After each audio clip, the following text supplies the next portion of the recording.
Welcome to another episode of What the Haze. Today, the subjects up for discussion are discipline versus inspiration, first person versus third person, and whether to cut or add material to your drafts. And then at the end, we're going to have something else from the Something Weird and Wonderful section. This is going to be about a Xi'an ghost sighting.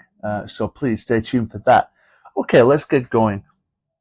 Discipline versus inspiration. I think this is one of the hot topics in the writing community right now, and I want to just discuss this and analyze that in a deep way, I'd say. I think for novel writers, I think the most important thing is discipline.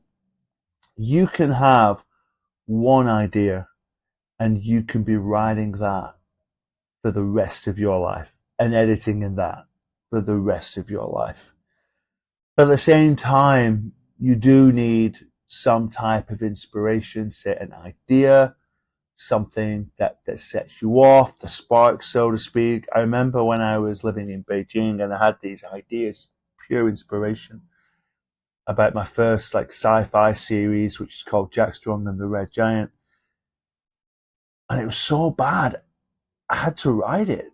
It was just like, I have this idea. It was this burning sensation inside me. And I have to write it. But to write it, I needed discipline. This is the irony. And I think I did it for over, it's easy 5 years. 5 years of my life, and in between that I wrote another novel, so really it was 6. And then intermittently I've gone back and edited it, so it's a long process. I think inspiration, though, in my opinion, is far more necessary for poetry. I know some poets, and a good example might be Ted Hughes, very, very good poet. Sylvia Plath's another one, where I know from their writing routines, they would write a bit like a fiction writer. They'd write for 2-3 hours a day, especially in the morning. And then after that, they do their other stuff, maybe publicizing stuff, maybe just live their lives.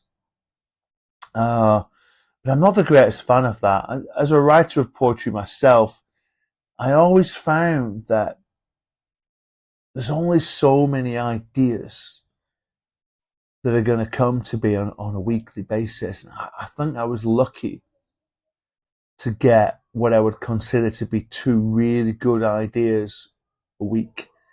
And then I'd write those 2 ideas down. I'd write the first draft, and then I'd spend the other time just editing. But I felt like the idea for poetry to just sit there and wait for the ideas to come seems to me to be a bit anathema. So I think it just depends on how you approach this. But again, I think for writing, you need a lot of discipline for writing fiction. I listened to this podcast just the other day, and it's all about, writing. You should write a lot over a year period. You should put the rest of your life on the back burner, and then you get your novel done. I don't agree with that. I think I want to say it's an amateur way of doing it, but the guy saying it is not an amateur. He's very, well published, sold loads, millionaire. But at the same time, I think if you're going to write, you're not writing for today. You're trying to ensure you're still writing in 5 or 6 years' time. And in my last podcast, I talked, of course, about the idea that, how many words a day do you write? How often do you write? Like J.K. Rowling and George Martin, just 300 words a day. Oh, just. And it might seem like a little bit initially, but when you're on the 10th year, it's a lot. You're constantly doing it. I mean, to the extent that George Martin, in between, I think it was book 4 and 5, or book 3 and 4, I can't remember which, of the Game of Thrones series, he took a 6-month break from writing, wisely or unwisely. And I would probably say unwisely because, well, since then we haven't quite got the material, unfortunately. But yeah, I think writing requires a lot of discipline. You've just got to keep at it, at it, at it, at it. Okay, I want to move on now to this question, first to the third person in writing. It's a huge topic at the moment. I mean, young adult literature, I think for the last 10 years, Twilight would be one example, Hunger Games, Divergent, they use a lot of first-person narratives, and it popularized it. I think now that's on the wane a little bit. When I've been reading some young adult literature recently, I've noticed that what's become more prevalent is third persons coming back. I wouldn't say I'm in favor of one or the other. I think for the would-be writer, and the would-be writer could be what we might call an amateur writer, it could be a professional writer. It just depends on what you want. It depends on what you want. I started out writing third person. Why? It just came natural to me. I suppose most of the books I've read are probably third person narratives, for better or for worse. And so it just seemed natural, and it was a great way to maybe look at other characters as well and kind of build the world a bit more. But then, like I say, first persons become very common in young adult literature. I think first person's really good for developing like a unique voice for a unique character. I'm pretty sure Mark Haddon's book, The Adventure of the Dog in the Nighttime, pretty sure that's first person. I have to go back and check, of course. I've not read it for years. But if you were like going to write about a character who was, struggling with things, maybe he's got ADHD, Asperger's, maybe this young, and you want to emphasize to the reader this difference, this uniqueness. The first person narrative is a great way to do that, to be honest. I think if there isn't much of a difference, I think certainly if you get to an older teenager, sometimes I'm not sure it's necessary. I think the third person narrative, where that gets better is, I think you've got a lot more flexibility in how you approach the world that you're talking about, you're writing about. I think that it allows you to maybe have a different tone, even a negative tone, into the book. I think sometimes first person narratives, I find at times maybe they can be a bit too jovial. It just depends. It depends on you. What I think every writer should do, though, I think every writer this can be a fiction writer, this can be a poetry writer. I think everybody has to have a go at writing both and just get into that habit. I started out writing third person, and I was tempted to say, right, that's it, forget it. I'm good enough at this. But I don't know, it just nagged away at me. This idea that, oh, go on, give it a try, And maybe even the publishers want it, maybe the agents want it. I don't know if that was ever true. I think by the time I got onto that bandwagon, I think probably that young adult, like dystopia bubble had burst. But I think it's certainly good to get into that habit of developing a unique voice for your main character or characters. When I say characters, I think if you're going to have in a novel two or three first person narratives, I don't tend to see the point. I tend to think if you want to do that, you should be doing the third person. I was going to say as well, I think it's a good thing to experiment with the poetry as well.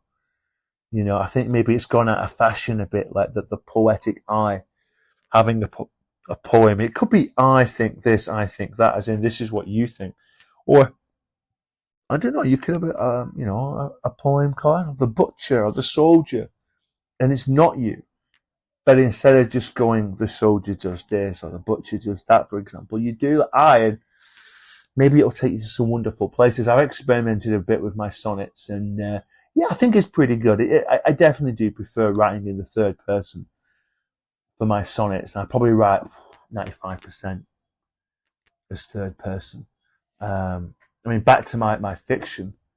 Yeah, I don't know. Everything I do at the moment is first person, and it kind of goes back to like the idea that I believe that a writer, every time they write a new book, they should try something new, and it might just be as simple as changing the place where it's set, or it could just be, well, last time I did chapters, like I titled the chapters, but this time I'm going to do, chapter 1, 2, 3, 4. I know that's just a little bit, but sometimes it's little bits can change things.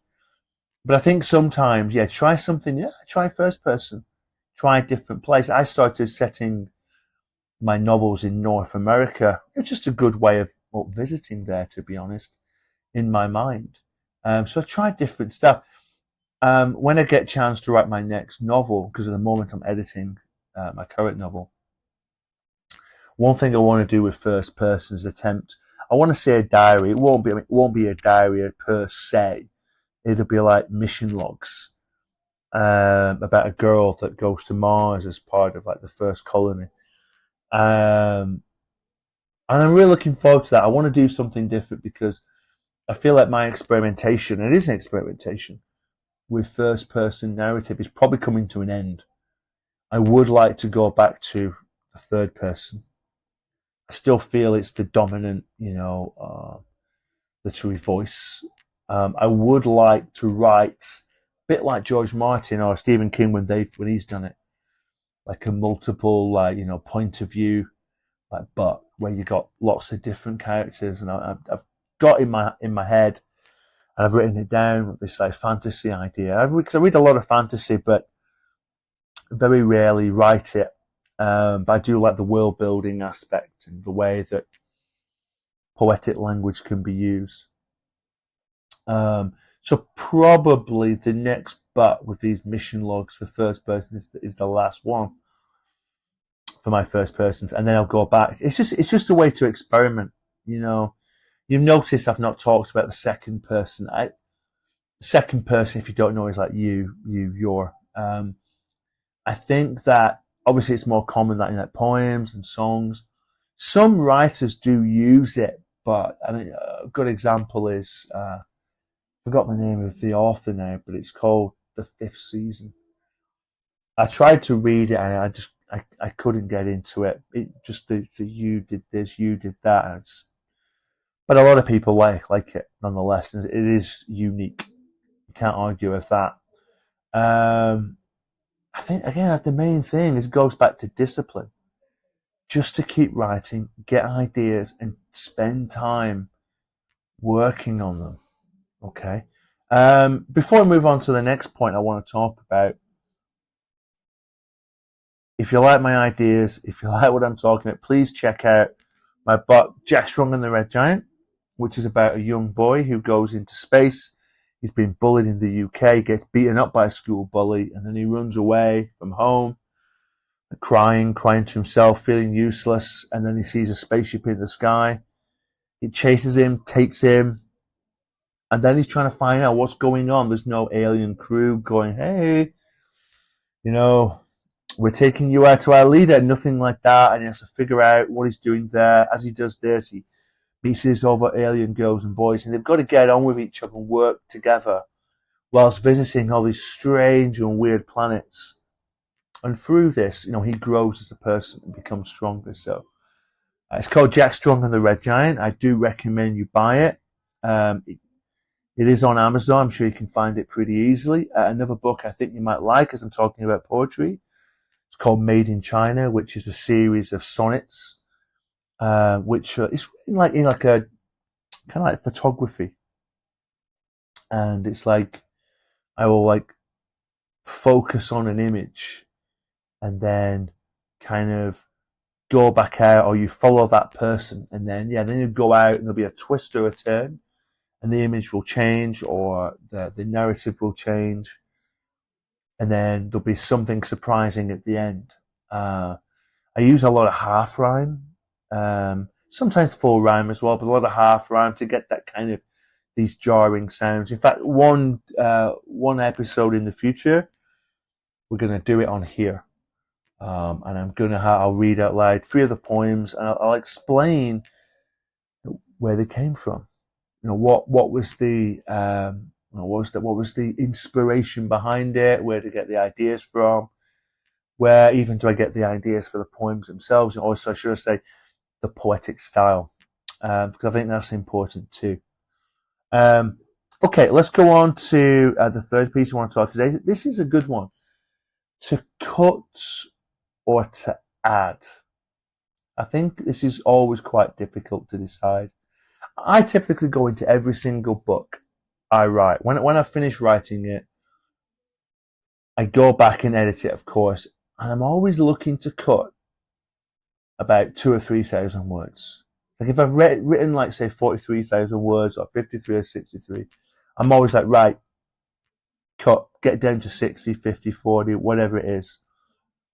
And I do think it's a good way to think. I think if you're writing, especially if you're writing over 100,000 words, I really do recommend you do that. I think maybe it's because I'm inspired or I'm really influenced by books like The Great Gatsby, which is pretty lean. The Sun Also Rises by Hemingway, which is pretty lean. There's like no extra fat on it. George Orwell's books, there's just no fat. It's just the meat and the bones and the muscle, and they're all the better for it. And of course, I think Of Mice and Men, which is a novella, and I mean, John Steinbeck gets in. I mean, how many great characters? There's a great central narrative, but really there's 2 or 3 smaller narratives in there. I feel like at times with Of Mice and Men, there's like 6 novels in there.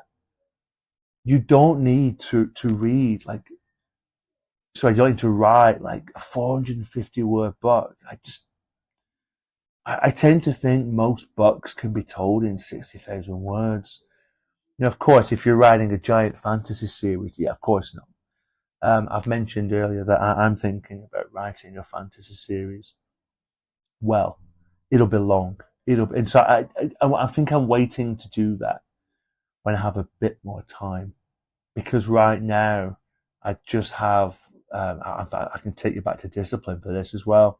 I just have about an hour a day for writing. An hour? Be about an hour. For discipline, this is. I've got a very young family. I live away from where I work, so I have to travel to and from work every day. There's no way I can write at night or in the morning, which is what I would prefer to do. So I get on a bus and I get on the bus to work, and it's 30 minutes in the morning and 30 minutes on the way back.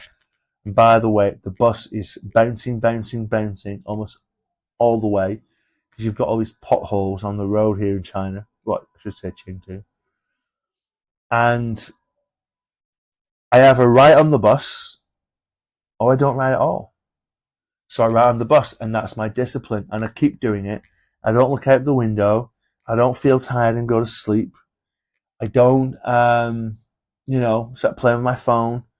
If I finish a chapter, I keep writing, because I make sure I've get an hour a day, and then if I can find time at home sometimes 20 or 30 minutes reading. Other times, because my kid's very young, it can be hard. When he's a bit older, things will change. I can probably do a bit more writing at home and certainly more reading at home. But that's where you have to, that's the discipline part as well.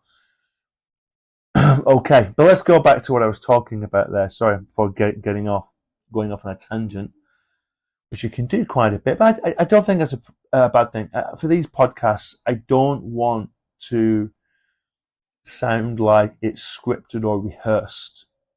Obviously, I'm doing a bit of a monologue here, but I suppose I'm trying to have within that monologue a bit of discussion. Whether that's discussion with myself, or I try to preempt what your ideas or what your questions might be. So yeah, cutting or adding.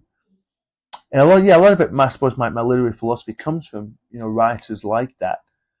Poetry is much the same. I tend to believe that like all poems should be short. That's not to say there's not great long poems. Probably my favourite poems are actually long as it is. I tend to find that I just want to read these days short poems. Maybe it's because I'm just so busy. We do all lead such busy lives these days. But yeah, I tend to believe in just cutting. I do recommend that to people. Get into that habit of having something lean. I've read a few books recently. One of them's by a famous author. I won't mention him because he wrote a lot of really good books when he was younger. But I think as he's getting a bit older, he hasn't quite got the same, I think, passion. He's definitely got, and this is here we are. We're back to inspiration again. You can keep on writing all you like, but you've still got to demonstrate through your writing that your ideas are good and they're unique and they're fresh, and you're not just writing about the same characters all the time or the same town all the time. I find that boring. Like I said, every book I want to do something new. It might be go to a new place, it might be do a different narrative voice. I want to not just test myself for testing myself's sake. I want to become a better writer. And in some ways, I'll be honest, I'm mostly unpublished. I've been published a lot of times in small poetry magazines. The best thing about being unpublished is that I think it does get you into. If I'm copying Brandon Sanderson here. Brandon Sanderson said this recently. It does get you used to delivering books on time. I want to finish a book a year. I don't think I've missed that. And with a book a year, I also get time to edit poems from the past, write new poems, and my poems are my short stories. Because as what I mentioned, that photography, but they're also quite narrative based. So that's good. Back to cutting and adding. I think what I was going to say, but the irony is in my current book I'm writing, maybe it's because it's quite short. It was about 42,000 words, and it's a journey in this like dystopian world, like maybe a few hundred years after like the present. And it's a journey. So when I was writing it, I get on the bus, rickety, and the bus is powering along, and I'm just hammering away on my keyboard, hammering away. And so undoubtedly, and I'm thinking of the reader here, there's going to be bits either that I've missed. It could be character development, for example, or dialogue, or bits of the plot. Especially plot, I've noticed. And setting. I start the book off in Manhattan, and we're very quickly, going through. It's called one of the tunnels that goes under the Hudson, and then before you know it, we're out. And I just realised I think the reader wants to know a bit more about what this dystopian Manhattan looks like, with all these giant animals crawling around. And so I've written, I think it was an extra 2 chapters.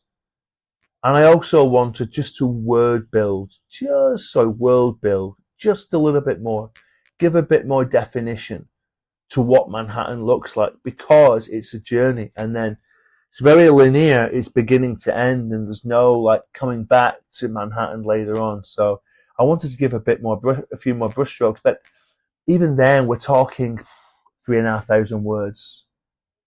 I wouldn't go right. I'm going to write into 20,000 words. I read a book recently. I mentioned it in my last podcast called Pine, and in that book, the author gives a bit of space to the father figure, which is kind of unusual for young adult fiction, because normally you want to center the narratives on the child or the teenage characters, and you want to show the adults as being in the back a bit, almost like grotesque ogres. The others, they're on the periphery, which in a way is like a statement about the relationship between adults and children today. So yeah, the writer, what she did was, it was different, and fair dues to her, different to other young adult books. she gives quite a few chapters, to the dad. And I think that the number of words in the book is 80,000. But I worked out, I was like, well, if you take the dad's character, well, not character, but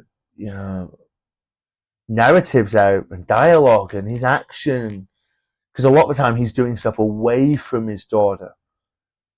You're probably looking at 50,000, 40,000 words. And in a way, it's like, yeah, but to be fair to the author, it's a good, very good character, and I can see why it was done. But at the same time, I was like, well, if these words were not in there, and this dad is the drunk other, would the novel be less for it? I'm not too sure it would. I think he would have remained more mysterious. So I'm not saying the writers made the wrong decision there. Far from it. It's her novel, and it's a very, very good novel. And again, it's called Pine. It's one of the best young adult novels I've read in some time. Unfortunately, on Amazon, it's only given 3.8 out of 5, which I'm surprised. There was one reviewer said, I didn't find it scary. Look, first of all, it's young adult fiction. Second of all, I don't think I've never thought books are genuinely scary in a way that scary movies are a lot scarier. If, Stephen King writes a lot of horror. I had never found his books scary. They're interesting. They've got suspense. They've got great characters. They've got great language. And I love The Shining, but I wasn't scared. I was thrilled. And I think this book, Pine, is like that. I think it's thrilling. It's interesting. It's otherworldly. It's almost like I was saying, like new science or neoscience. There's a bit of throwback to like kind of past ways of looking at nature in the world, and I like that fact. Maybe it's because it's set in Scotland as well, right on the edge of Scotland. You get this sense of like a world or a town on the edge of the world, far away from civilization, and therefore far away from science. But yeah, I really do recommend it. But yeah, back to cutting or adding. I tend to think writers' general inclination should be to cut. And so I went off on a tangent. Yeah, the writer I was talking about, he wrote a book, highly regarded, don't get me wrong. Well, maybe highly is too strong. It's quite well regarded. And so I got sucked in. Some of you might be out there. I got sucked into buying it and reading it. And it starts off really good. And then you're like maybe 2/3 way through, you're kind of almost looking at your watch and like, oh, you have to carry on reading this. And it was, I think on the paperback it's 450 words, and it should just be 350. Could easily get rid of 25%, and maybe, and I'm sure I read at one point that it's to do with like publishers and bookshops, that they believe that if the reader comes into the bookshop, that if they see a thick book, not too thick, not too thin, they're more likely to buy it. But I still think writers should be above that. I think readers are as well. At the end of the day, if you buy that book and it's pretty good, and you don't read it as much, maybe you don't buy the author again. I didn't buy the author again. His first 20 books in his life are solid, absolutely solid. But lately, not quite as good. Let's be honest. And maybe I'm being too nice here. Maybe I'm being too middle of the road. The author I'm talking about is Stephen King. And Stephen King, hands up, got me into writing. So it got me into reading in the first. So reading got me into writing. So it got me into reading and writing with Salem's Lot, which is still one of my favorite books of all time. And I've read it twice. It's amazing. And every book he wrote, I think, before about 1990, 1996, I remember reading Needful Things. George Martin couldn't have written Game of Thrones without without Stephen King writing Needful Things first. It's such a good book. and it's about this small town. I think it's in Maine, like a lot of his books are. And you've got this shop called Needful Things, and you buy. I'm trying to remember. You buy like trinkets that you want. I forget that there's a price to pay. I forgot what the price is now, and I should reread it because it's a super book. And it's kind of slow going at the start, and then when it starts getting, there's this one scene where a woman's walking down the street, and this other woman comes up to her with an axe and just plows her. And it's just how all this whole town just falls to pieces because of this guy running the Needful Things shop and doing all these deals. And it's phenomenal. And how to have a narrative with different point of views, and they all come together and create this melee. It is fantastic. But like the last few books I've read, I mean, if you've read the Dark Tower series, the last few of them are not as good. I think the thing is with Stephen King, he writes every day. If you read his book on writing, he writes every day. He writes 2,000, 3,000 words. And that's great. It's great. But if your inspiration isn't quite there, and a lot of his characters, even though the names are different, I've read this character before in one of his other books, and I've always believed about Stephen King, if he could just stop writing for a year, travel around India, and even don't stay at if Stephen King's listening to this, don't stay at 5-star hotels. Go in the places that are, really run down. Oh, okay, maybe not, but just backpacker places. Just get your own room, backpacker places, and just travel around India, and either keep a journal or just write down ideas or images that come to you or would come to him, and then go back home to America, and suddenly he would start writing horror, and he would have all these new influences coming in. And I think this is something about. I remember when I did my MA, they call it poetry of place, but of course there's also a fiction of place, and Stephen King does a lot of writing in Maine and New England. I think there always comes a time. It's like a mine shaft, and you've got a seam of coal. You've got a seam of ideas, which includes the characters, and with the place, you've also got a language attached to that. But once that's used up, like coal, it's used up.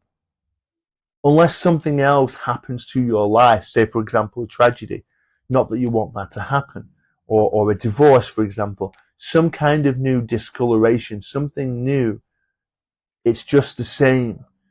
And I think, especially, I get it, you're wildly successful. Stephen King will go down as one of the greatest writers of all time, because he is.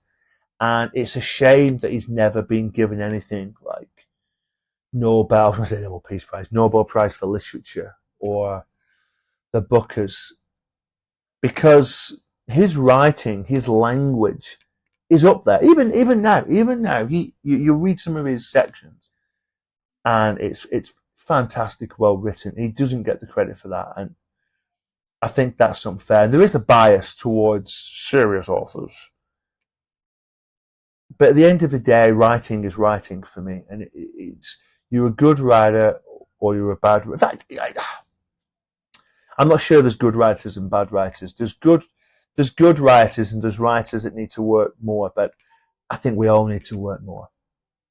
In teaching, we always talk about the growth mindset. As in, if people give you advice, you're supposed to take it on board and input it in your teaching. Same for writing.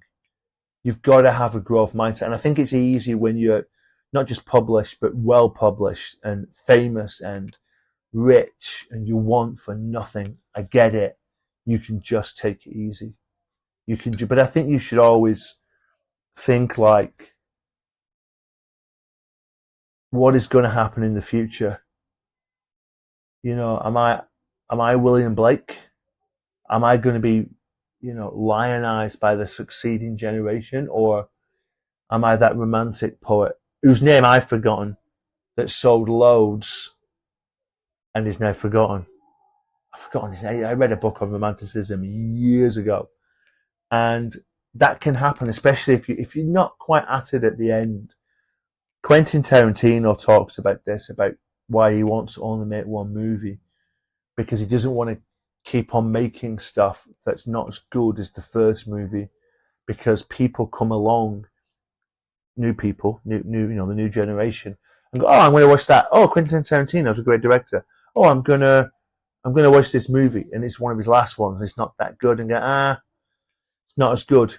He doesn't want that, and I totally get it. I think Quentin Tarantino is probably wrong. I think that he's maybe because he thinks about that, it won't happen. I think if you think about it, I think if you're very judicious, it probably won't happen. But yeah, with Stephen King, I think a bit more inspiration over discipline is probably what's required, and then from that back to cutting and adding, just be a bit more judicious and cut. But at the end of the day, I don't want to like blanket say everybody must cut. As I've said, this is my first book in, I think my first book in 12 or 13 novels where I'm adding. Definitely the first one. And it feels right. So it's not a blanket thing. I think it's a good mindset to have, to cut rather than add. Like, I was reading some of Brandon Sanderson's novels, Stormlight Archive. I'm not sure if you've read them. They're all very good books, but each book gets steadily longer. And the last one is a Wind of Truth. Yeah, you can get rid of 200 words. You can get rid of 200 words. You can get rid of 200 pages. Again, I'm not trying to slag writers off here. I think it's easy to go, he's rubbish. They're not doing that. No, Brandon Sanderson's an excellent writer. Stephen King's an excellent writer, but no one's perfect. And this is a thing as well. As writers, we're readers as well, and we're entitled to our opinions. And I'm not being too bad. Okay, I think that about wraps up for today the literary content I wanted to talk about. Before we move on to the weird and wonderful section, I should do it really scary. Weird and wonderful. Just again, if you haven't done so already, please check out my book, Jack Strong and the Red Giant, or the entire series. There's 5 books in the series, all available on Amazon. I am looking to get them on Apple soon. Made in China as well, it's a 50 sonnets on modern China, typically looking at like the people on the fringes of society. So I live in Chengdu right now, so I've written about some of the farmers I meet. On the farms, but these areas are on the edge of the city, so you get a lot of contrast between the urban life, rural life, and of course rich people, very poor people. And I find that so interesting, so stimulating. And I sort of finished, and it just takes me back to discipline versus inspiration. I'm a very disciplined writer who said, write, try to write almost every day. Don't write when I'm sick, by the way. That's a discussion up for another podcast, but don't believe you're sick, you're sick. Just write when you're healthy. You'll write a lot better. But yeah, I was saying, I think for myself, I think I do like to change where I live every few years, and I find it so inspiring, and I get new ideas.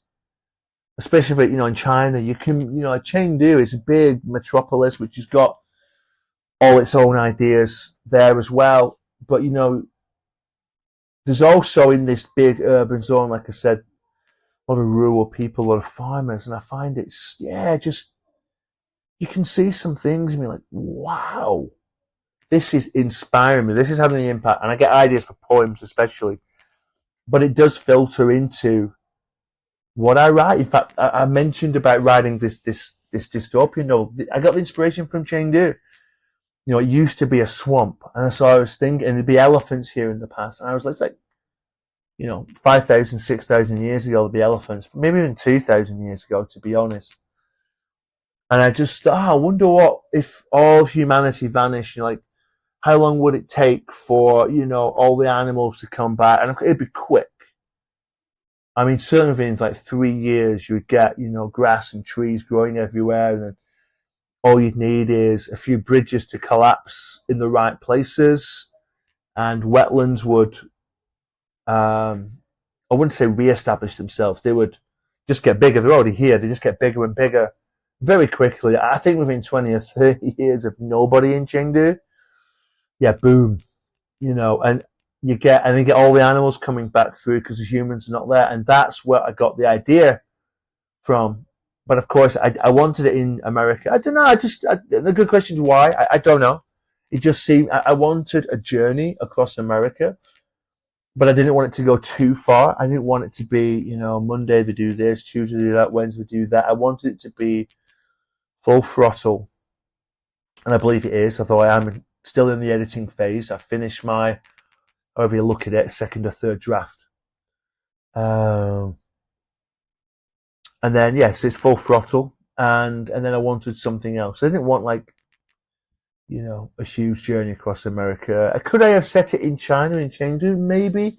I have got one idea for a novel in China. Not ready to write it yet, more because I've just got other ideas. I mentioned this book on Mars with like mission logs. I really want to write that. I've got a really good idea for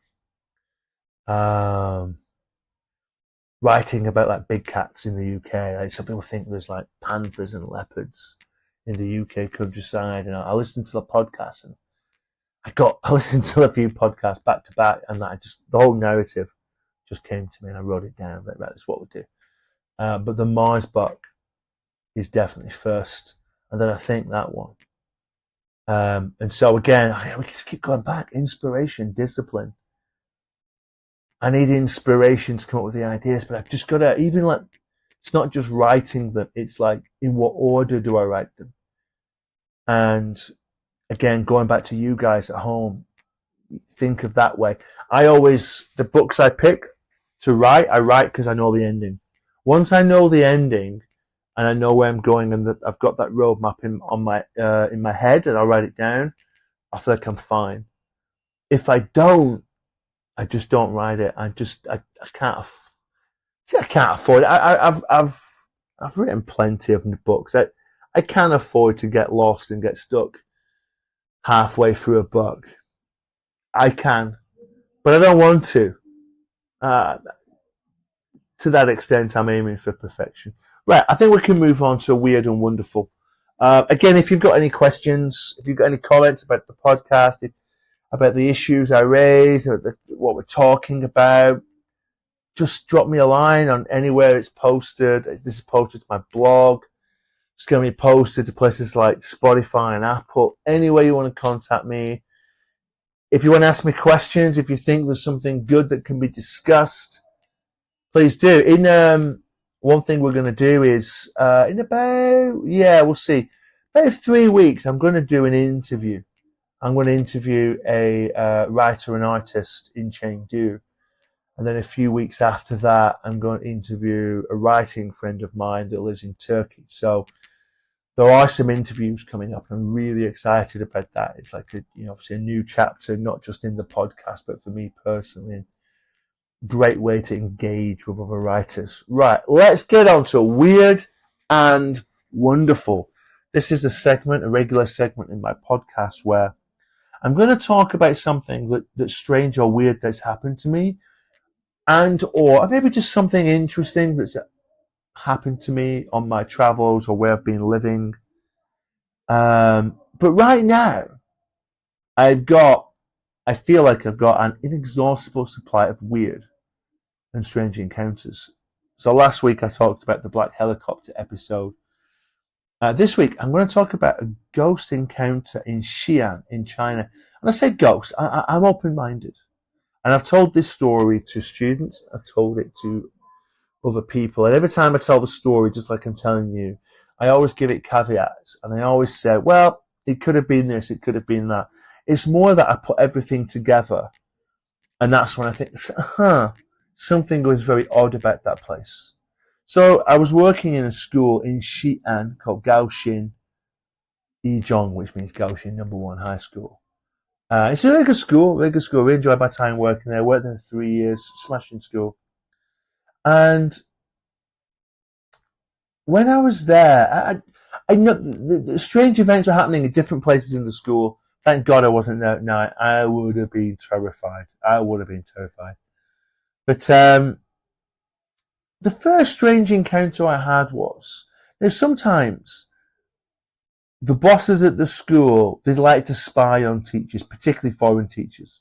So instead of just like, coming into the classroom or standing outside the window and looking in, for example, like normal people, they'd maybe stand like kind of next to the door and look through the curtain, so you can kind of see what's going on. So for example, if there's kids sleeping, you can see a kid sleeping, or if you're watching a movie, you can see the kids are watching the movie. That's typically what they're looking for. And I noticed a few times a figure, whilst I'm teaching, I've got my back to like the blackboard, and so the windows and the door to the exit is on my left, right? And the kids are, of course, all around me, and that's on my left. And I'd see like a figure walking past the windows, and there's like curtains, and then you get a bit of a wall, then you get another window with curtains, then you get a door at the back, and I'd never see the figure get to the back door. It's like you'd see them going past the first window, and then they'd kind of vanish. It's like you wouldn't see them vanish. They were there and then they weren't. And it was like, of course, I'm distracted. I'm teaching at the time. I'm talking to students. I've got my back to the board. I'm probably writing things down. So this has happened many times. And there was times where I go, maybe it's somebody looking at me through that gap, trying to check my class. And I would go at times, and I checked, and there was no one there. There was one time I see this figure go past, and I go, right, look, just look, because maybe I'm wrong, maybe I'm completely wrong, maybe they're quicker at walking than I think, and then I'll look at that door at the end, and that's where they'll go past. No, they weren't there at all.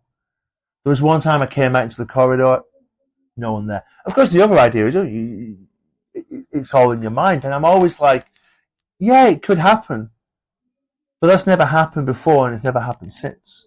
And there's another one was, again, in a similar classroom, and it's a very busy classroom. I'm giving worksheets to students, and kids come up to you and say, hey Hayes, or Hayes teacher, I've finished. Okay, fine.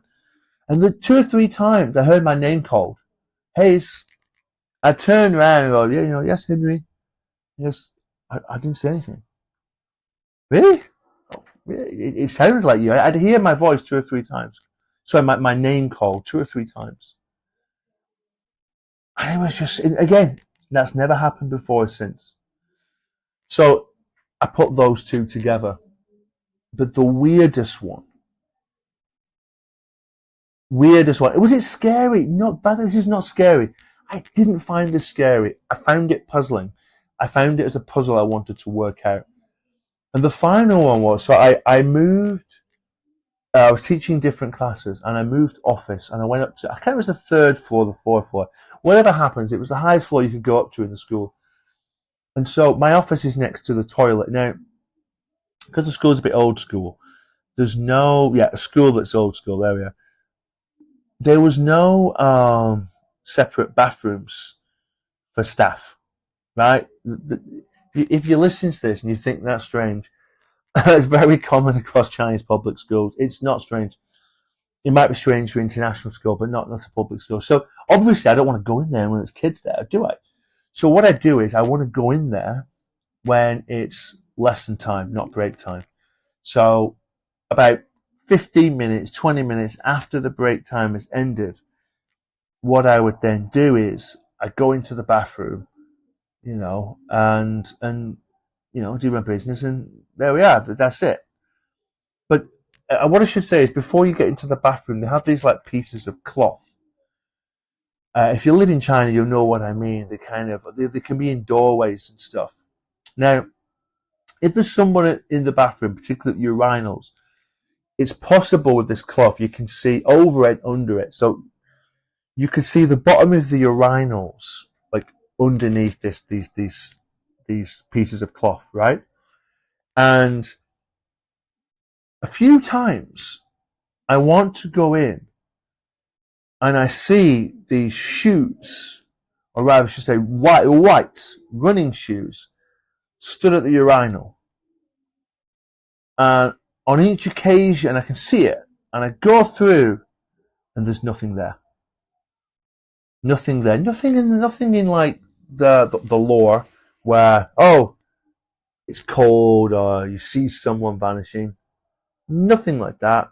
It's there 1 minute, just there 1 minute, there 1 second, just gone.